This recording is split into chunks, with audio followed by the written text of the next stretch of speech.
Yo, what's up? It's your boy RJ in the building, and today we are going to do a Kidomaru guide. Now, not recently, a few weeks ago, one of my friends, Mr. Air Force 46 or 46 Raw 464, also known as E_B163, released a video basically on my Kidomaru, and I don't think not many people use Kidomaru. Maybe, not many people know about him. Like, they know about him, but not many people play him, so they forget about him.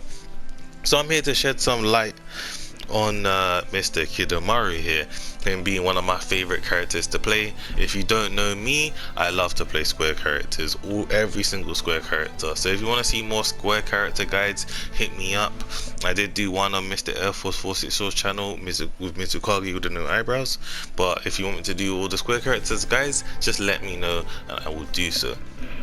So, just before we get into it, I'm going to conduct my guides a little bit different. Before I used to go through each and everything, I'm still going to go through each and everything, but I'm more going to go from it from a different perspective, rather than me just going for it based off of, what just literally everything going, this is good, this isn't. I'm going to tell you, look, go into it, what you should abuse, how you should abuse it, etc, etc, alright? So, if you're new to the game, if you're new to the game, then you would not know that square characters are characters where their circle combos are very short.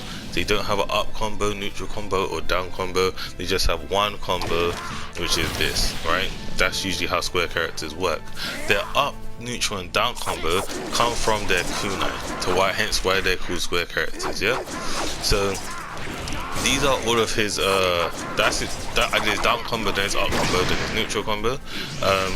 Now the thing is with Kidomaru is after his third hit, so 1, 2, 3, anything after that they can block, yeah? So you shoot 3 squares. Should I wait for? Oh wait, I put it on guard on. I didn't put it on when guard. There you go. Alright, so you see after that he blocks everything else, right? But that's why you want to play off Kidomaru's first 3 hits, first 3 squares. Similar to Shino. With Shino, I play off his first 3 square hits, but it's the same thing with Kidomaru. You literally play off these 3 hits. The reason why is because they all combo, and also the fact that he jumps up in the air. When you switch, they also switch from in the air. Also, the third hit gives you some decent stun on it. Not amazing stun, but decent enough for you to do some tech, get some combos as well. So I'm gonna put this on so I don't have to wait for my support gauge to go on. Oops, I messed up there. If you see right here, I was able to do a combo. Now, this is why I really like Kidomaru and Sai together, because Sai's chakra kunai you can combo from, right? Now, because he's put in the air already, whether it's on guard or on block, that setup is really good. On block, they can't do anything because it's kunai. They can't counter it, they can't ninja move, or they get hit by the kunai. Even if they chakra dash, I believe, the kunai will hit them on startup, so they won't get their chakra dash out, which means they are forced to block. Right? When you land right next to them, unless obviously you're far away. If you're far away from here and you do it, there are options you can do, but I'm just going to show you this first stage, yeah? So you're forced to block from here. Now from here, it can be any form of mix-up. I can go to guard pressure, I can do a grab, and if I have some strike back and I have a strike back character, I can get a strike back into whatever. I can throw another set of kunai as well if I think you're going to bait out a counter. I can delay my hit, I can do an up break pill. Literally the sky is the limit because I can do whatever it wants. It puts me in a very good position and your opponent has to guess, right? And that's just from Kidomaru. So I like to play off of these 3 hits, especially because on guard is good, on hit is a combo, right? Now, you don't have to start the combo this way with Sai. So like, for example, you don't have to use Sai with Kidomaru and still get the same effect. I'm going to show you with Madara right now. Oops. Wait, hold on, let me do it here. See? You can still get the combo off, right? And you have to kind of switch, but once you finish the second hit. So don't wait to see Kidomaru do the third hit. Once you do throw 2 hits and you go into your 3rd hit, you want to switch on the start up of his 3rd hit, right? And then from there you can combo it. It's not strict at all, anyone can pick up and do this, but it's just something to keep in mind. If you want the perfect timing to the switch, you see how I was still on the floor? If you literally, like, as soon as he finishes the 2nd hit animation and goes into the 3rd hit, if you switch before he leaves the floor, he will still throw out that 3rd hit and you'll be on the floor, which can open up more options if you don't want to be in the air when you switch in. So that is very, very good to note. If you got characters that, you know, require you to do something very quickly, like the timing is a bit strict, then this is an option. You'll get the extra stun. You can get, if they have a fast ultimate, you can even get the fast ultimate, etc, etc. So that is something that you should also want to practice, and this is why I say you want to play off his 3 hits. Combo wise it's amazing, guard pressure wise it's amazing. You can still get the guard pressure while on the floor. See, you can still get the guard pressure while they're on the floor, right? So playing off those 3 hits in terms of switching is a very good thing to do, right? Also, in terms of these 3 hits as well, another way to use them, if somebody has an infinite, for example Madara has an infinite right here, if you think they're gonna sub, you can even do it then. Obviously I messed it up, but you can even do it then, because, and I said this in one of my guides if you've not seen it, if you sub anything apart from a combo, so that could be a jutsu, a kunai or anything like that, you will always sub in place, and doing that is very, it puts you in a safe position for when people like to sub, right? So that is also a thing that I like to do to try and bait out people who are subbing or anything like that. So doing like a combo like this into, well, Kidomaru, I switched into side to Kidomaru, and then you do the same 3 hits that I did before, is very, very useful, and you can really catch people out on when they try to sub. And if they don't sub, you can keep them in the combo, because remember, we can combo off this. So that is something that you definitely want to keep in mind, something you definitely want to play off as from Kidomaru. Kidomaru isn't a point character. If you don't know what point means, it means that he's not going to be out all the time. For example, Neji is a point character because he has very good combos, he has a very good tilt, and his jutsu is very good to use. It's more effective as playing him than as a support, right? So in terms of, that's what point character means, is the character that you're playing the most, right? Kidomaru is not that guy. Kidomaru you can have out, but he's mainly used to help out someone, you know. So when you have him out, you're more using to do something and then switch him out, not do something and stay as him. Yeah, that's why Kidomaru is more supportive than more of a point character, right? So that being said, when you do have him out, keep that in mind. The ways that you can use him for help, you can do a jutsu switch into either a combo or guard pressure. The same thing I told you with this, into a combo or guard pressure as well. You can even use him to get away as well. So you can use him to get away like this, which I'm going to speak about his tilt in a second. And then you can still switch out. So let's say you want to hit some distance, you'll switch up, you'll deploy him. You can do a little jutsu switch, you go behind him if you want to do whatever. But yeah, you gotta be creative with it. Now, since I used his tilt, let's go to his tilt next. Yeah. So with his tilt, it's a very unique tilt. Right? Nobody has a tilt like this in the game. I don't know anybody has a tilt like this.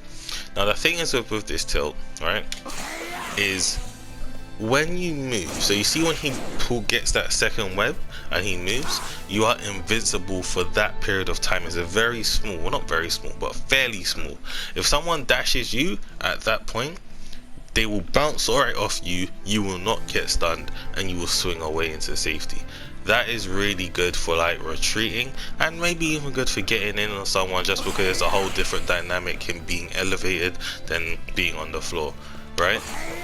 I like to use this as a form of retreat, just to see what they do. A lot of people, if they dash while you're up here and you're chilling, they're gonna air dash, which means that they can't stop their dash.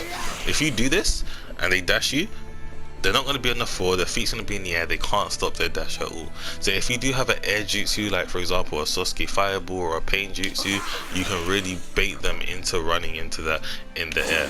And you can also, like I said, swing away, and you can switch at this period of time as well whenever you want. But it's really good if you can act on this and be really creative with this tilt. You'll trust me, the dynamic that you can get will be amazing. Trust me on that one. It's definitely worth noting, definitely worth taking into account.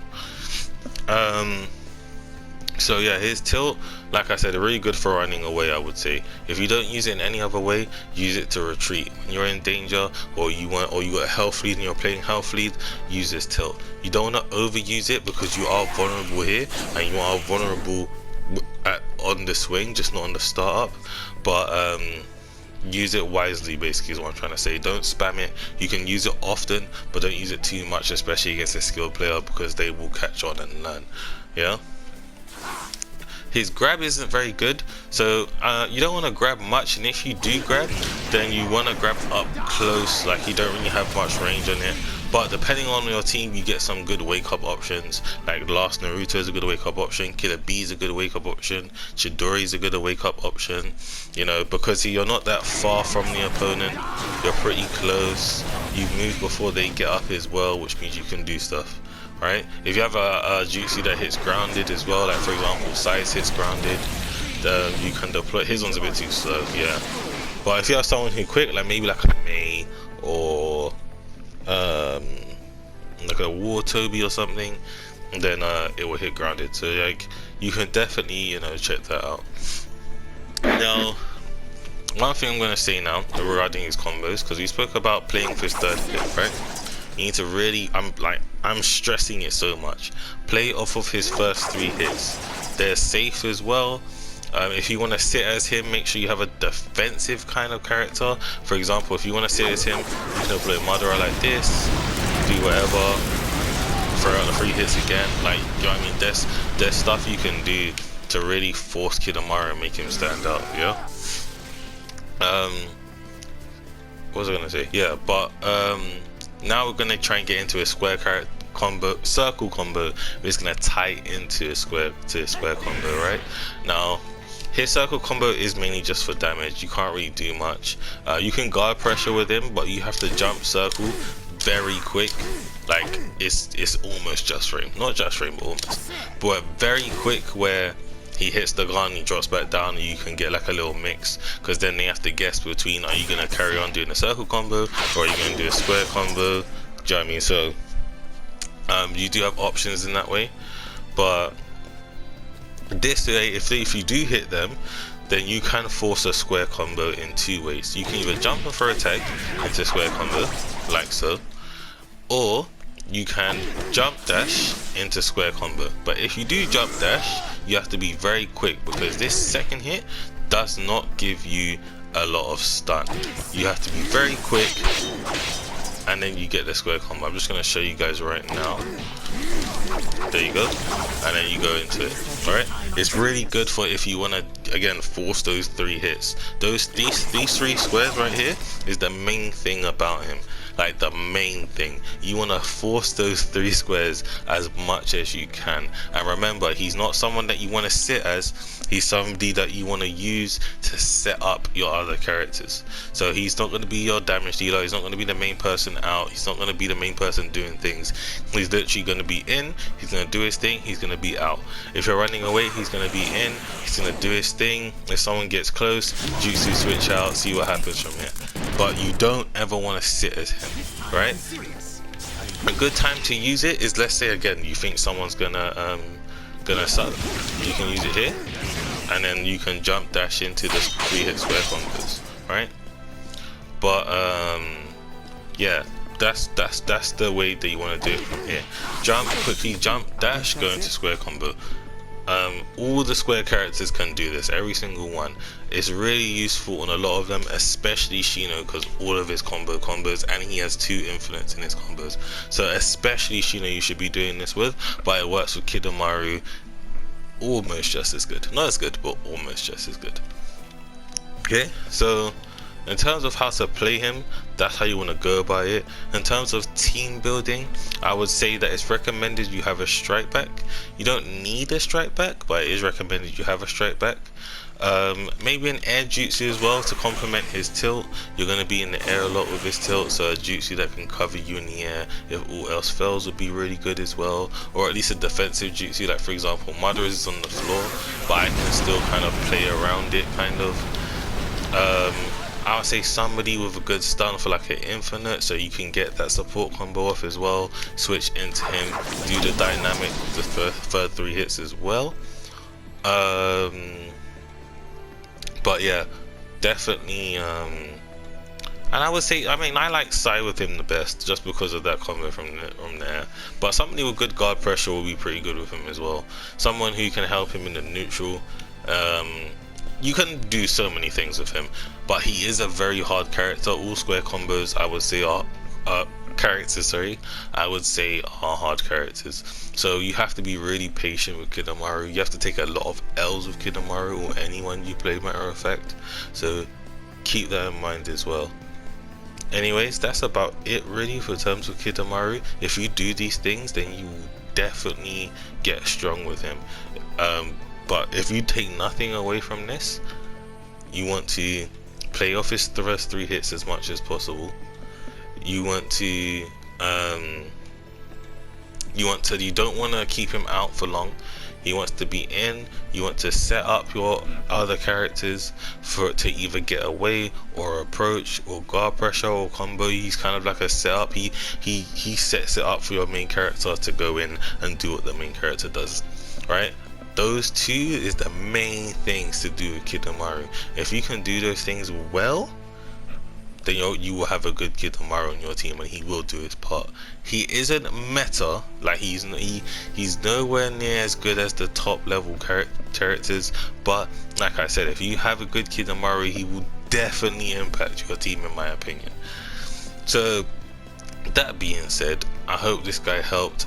It is a lot different to how I normally conduct my guys, so give me some feedback if you prefer it this way or you prefer it the other way, and then I will do it based off of that.